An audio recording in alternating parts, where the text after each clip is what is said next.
Hello friends, आप सभी Aryan study के साथ जुड़ चुके हैं। आज की लेक्चर में हम लोग डिस्कस करने वाले हैं बॉक्स डायग्राम। बॉक्स डायग्राम होता क्या है, इसका इम्पोर्टेंट क्या है। जो बॉक्स डायग्राम होता है तो किसी भी एलिमेंट का इलेक्ट्रॉनिक कन्फिग्रेशन ज्ञात करने के लिए बहुत ही बेहतरीन मेथड है। इस मेथड के द्वारा हम पीरियोडिक टेबल में जितने भी इलेक्ट्रॉन उपस्थित हैं, एलिमेंट उपस्थित हैं, उन सब का इलेक्ट्रॉनिक कन्फिग्रेशन आसानी से निकाल सकते हैं। उन सब का आइडेंटिफिकेशन ये बताता है। आज की लेक्चर उन बच्चों के लिए ज़्यादा महत्वपूर्ण है जो IIT जेई मेडिकल का प्रिपरेशन करते हैं। तो चलिए बिना देर के हुए स्टार्ट करते हैं। हमने जो पिछले लेक्चर में डिस्कस किया था कि cell number, period number, orbit number कितने के बराबर, 7 के बराबर थे। उसी तरह से सब सेल की संख्या भी 7 होती है, लेकिन मोस्टली 4 होती है। एस, पी, डी, एफ होने चाहिए थे 7, लेकिन मोस्टली 4 ही होते हैं। वो सारे के सारे पिछले के लेक्चर में हम लोग डिस्कस कर चुके हैं। अब समझते हैं इस बॉक्स डायग्राम को। जैसे first period N1 number of periods represent की N1, के सेल फर्स्ट सेल को बोलते हैं के सेल।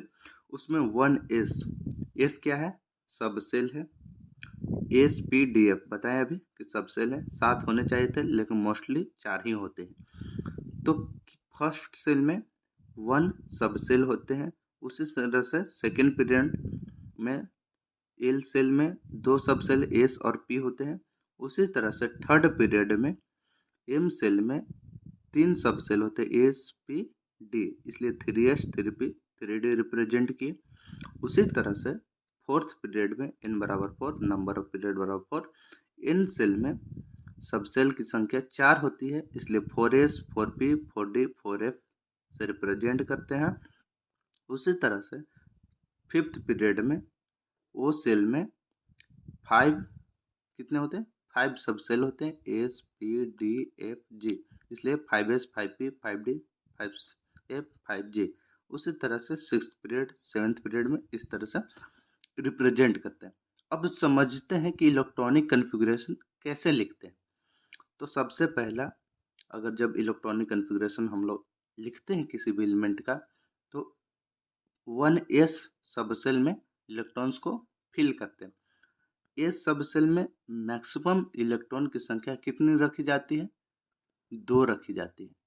अभी तक जो हमारे पिछले के लेक्चर नहीं पढ़े हैं वो कृपया जाकर पीछे के वीडियो जरूर देखें, उसमें सारा जानकारी दे चुके हैं। तो एस सब सेल में 2 इलेक्ट्रॉन मोस्टली रखे जाते हैं।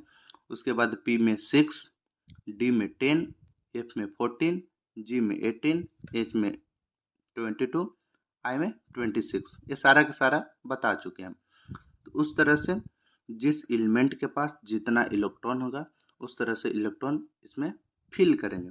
जैसे में 1s1 में सबसे पहले इलेक्ट्रॉन रखेंगे, तो 1s2 इसमें 2 इलेक्ट्रॉन, उसके बाद 2s में रखेगा।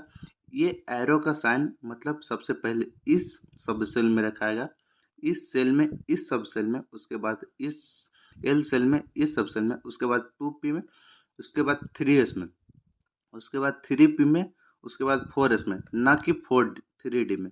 क्यों? क्योंकि m सेल है, इसमें तो होना चाहिए था कि 3d में पहले इलेक्ट्रॉन को रखें, लेकिन क्यों नहीं रखते हैं? क्योंकि 3d से इस 4s सेल में जो होता है एनर्जी कम लगता है इलेक्ट्रॉन को रखने के लिए, क्योंकि ये बड़ा ऑर्बिटल हो जाता है, ये स्मॉल ऑर्बिटल होता है, इसलिए इसमें एनर्जी कम लगता है। इसलिए इससे पहले इसमें इलेक्ट्रॉन को फिल्स किया जाता है। आप सभी को अभी ज़्यादा समझ में नहीं आएगी बॉक्स डायग्राम जब तक कि हम आप सबके बीच एग्जाम्पल रिप्रेजेंट ना करें। तो आप इतना ध्यान रखें कि किस सब सेल में कब इलेक्ट्रॉन को प्लेस करना है। तो इस एरो का मतलब हुआ सबसे पहले यहाँ, उसके बाद ज़्यादा इलेक्ट्रॉन रहेगा तो उसके बाद इसमें, उसके बाद इसमें, उसके बाद इसमें, मतलब जैसे जैसे एरो दिया है उस तरह से इलेक्ट्रॉन को फिल करेंगे। हम लोग जानते हैं कि के सेल में अधिकतम 2 इलेक्ट्रॉन होती है, उसमें 8, क्योंकि इसमें 2 और इसमें 6 तो 8। उसी तरह से 18, 32, 50, 72, 98 इलेक्ट्रॉन क्या किया जाता है, रखे जाते हैं। तो इस अभी आपको टेंशन नहीं लेनी है।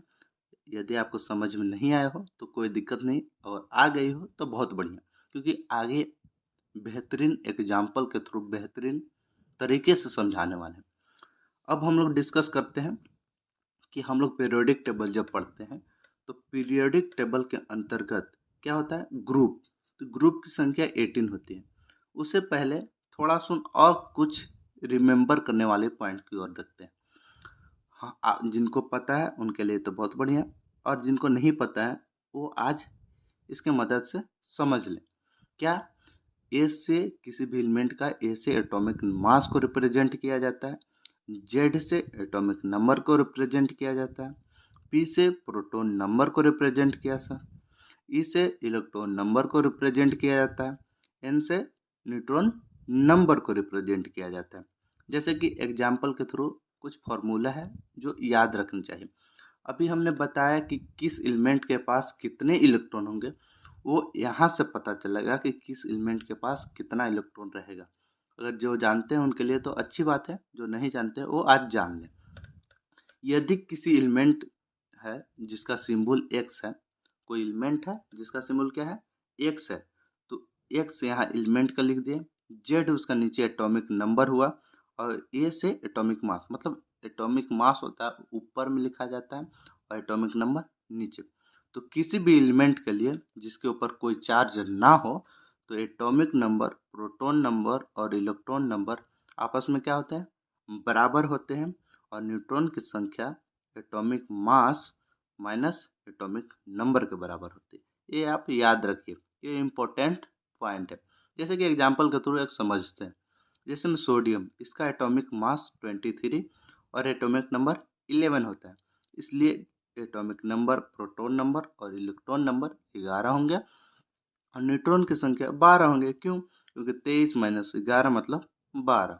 अभी यहाँ पर हमने बता चुका है। आप सारे एलिमेंट का इस तरह से atomic number, proton number, electron number, neutron number निकाल सकते हैं, जिस पर कोई चार्ज नहीं हो उसके लिए। ठीक है, रेडिकल के केस में नहीं बोले, ध्यान रखिएगा। ओके, तो अब हम लोग क्यों ये बताएं, इसलिए बताएं ताकि आप सबको इलेक्ट्रॉनिक कॉन्फ़िगरेशन लिखने में यह दिक्कत ना हो कि किस एलिमेंट के पास कितना इलेक्ट्रॉन होता है। आप सभी यदि यहाँ पर समझ चुके हैं तो आप सबको अब दिक्कत नहीं होगी। अब समझते हैं ग्रुप के बारे में। अभी बताएं कि पीरियोडिक टेबल में 18 ग्रुप होते हैं। उस 18 ग्रुप को दो कैटेगरी में बांटा जाता है। कितने कैटेगरीज में? दो कैटेगरीज में। किस आधार पर? यूरोपियन सिस्टम के आधार पर, IUPAC के सिस्टम के आधार पर। IUPAC का फुल फॉर्म अगर बात किया जाए तो international union of pure and applied chemistry. क्या? International union of pure and applied chemistry. उसमें ये रोमन अंक में लिखा जाता है 1 2 3 4 5 6 7 8 9 10 18 तक। ओके, और यूरोपियन सिस्टम के अंतर्गत फर्स्ट ए देखे होंगे कि फर्स्ट ए लिखाया जाता है, second A, third B, fourth B, इस तरह से लिखा जाता है। तो इसको यूरोपियन सिस्टम के अंतर्गत लिखा जाता है। आखिर ए और बी आता कैसे है, हम कैसे जाने कि ए और बी क्यों लिखा जाता है? फर्स्ट ए ग्रुप को 1 को फर्स्ट ए क्यों लिखा जाता है, 2 को सेकेंड ए क्यों लिखा जाता है, क्यों ए और बी आता है? ठीक है, तो उसके बारे में डिस्कस करते हैं। तो देखिए ध्यान से, ये याद करने वाली बात है, आप सबको ध्यान में होनी चाहिए। जब इलेक्ट्रॉनिक कॉन्फ़िगरेशन हम लोग लिखते हैं, यदि उसका लास्ट इलेक्ट्रॉन एस और पी सब सेल के अंतर्गत जाता हो, मतलब रखा जाता हो, यदि इलेक्ट्रॉनिक कॉन्फ़िगरेशन के दौरान किसी भी एलिमेंट का लास्ट इलेक्ट्रॉन एस और पी सब सेल के अंदर रखा जाता हो, तब सब ग्रुप ए लिया जाता है। सब ग्रुप क्या लिया जाता है? ए, मतलब ए लिया जाता है। मान फर्स्ट ए हुआ, यहाँ पे फर्स्ट ए सेकेंड है, इसका मतलब फर्स्ट ए और सेकेंड के जितने भी एलिमेंट है उन सब का लास्ट इलेक्ट्रॉन एस या पी सब सेल के अंतर्गत आया होगा, इसलिए ए और बी लिया गया है। टेंशन ना लीजिए, इसके बाद के लेक्चर में हम लोग डिस्कस करेंगे प्रत्येक एलिमेंट का इलेक्ट्रॉनिक कॉन्फ़िगरेशन। उस समय बताएंगे कि कौन सा एलिमेंट किस ग्रुप का है, क्यों ए लिया गया सब ग्रुप और क्यों बी लिया गया। अभी सिर्फ याद करने योग्य ये सब पॉइंट है, उसको ध्यान में रखें और समझने का प्रयास करें।